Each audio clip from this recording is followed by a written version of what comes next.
Les disciples du Seigneur ont été bénis, mais cela n'a pas suffi pour faire d'eux des membres du corps de Christ, qui est l'Église. Heureux sont vos yeux parce qu'ils voient et vos oreilles parce qu'elles entendent. Je vous le dis en vérité, beaucoup de prophètes et de justes ont désiré voir ce que vous voyez et n'ont pas vu, entendre ce que vous entendez et n'ont pas entendu. Matthieu 13, 16, 17.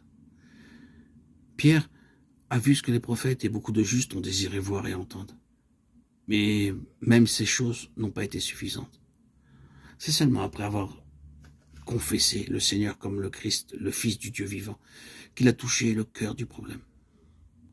La connaissance qu'il a reçue du Seigneur a été bien différente de celle qu'il avait auparavant. Autrefois, il connaissait le Seigneur extérieurement, mais après cela, il l'a connu par la révélation du Père qui est dans les cieux. C'est le Père céleste qui lui a fait connaître que Jésus de Nazareth était le Christ, le Fils du Dieu vivant. Une telle connaissance procède d'une révélation spirituelle. Elle est subjective et non pas objective. C'est en possédant cette nouvelle connaissance du Seigneur, celle que Pierre a eue, qu'une personne peut devenir membre du corps, et non pas en étant simplement associé avec des chrétiens pendant de nombreuses années. Car pour faire partie de l'Église, nous devons recevoir la révélation que Pierre reçut du Père. Et cette révélation céleste en lui a permis de connaître le Seigneur Jésus comme le Fils de Dieu et comme le Christ de Dieu. C'est uniquement cela qui a fait de lui un membre du corps. Souvenons-nous que l'Église n'est pas seulement édifiée sur Christ, mais elle est construite sur le Christ révélé par le Père.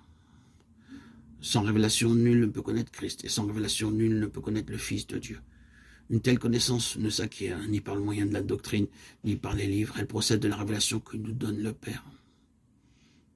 Le Seigneur a dit à ses disciples, « Personne ne connaît qui est le Fils si ce n'est le Père. » Luc 10, 22. Combien cette déclaration est merveilleuse. Si nous avions été de ses disciples en ce temps-là, nous lui aurions probablement répondu, ne te connaissons-nous pas? Ne savons-nous pas qui est ton père? Ne savons-nous pas qui est ta mère, tes frères et sœurs, et aussi ton cousin Jean? Ne savons-nous pas ce qui se passe dans ta famille, et même ce qui concerne Élisabeth et Zacharie?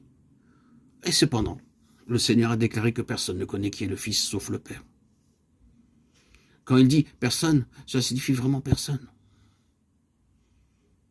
Le Père a donc fait quelque chose de spécial pour Pierre.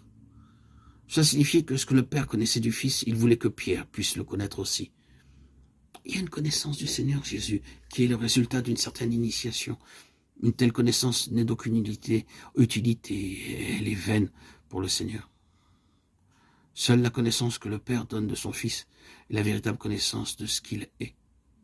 Et Dieu seul peut communiquer une telle connaissance aux hommes.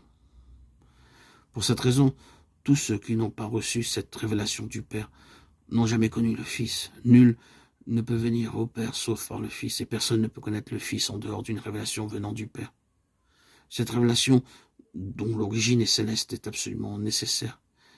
Et l'Église est édifiée sur cette révélation.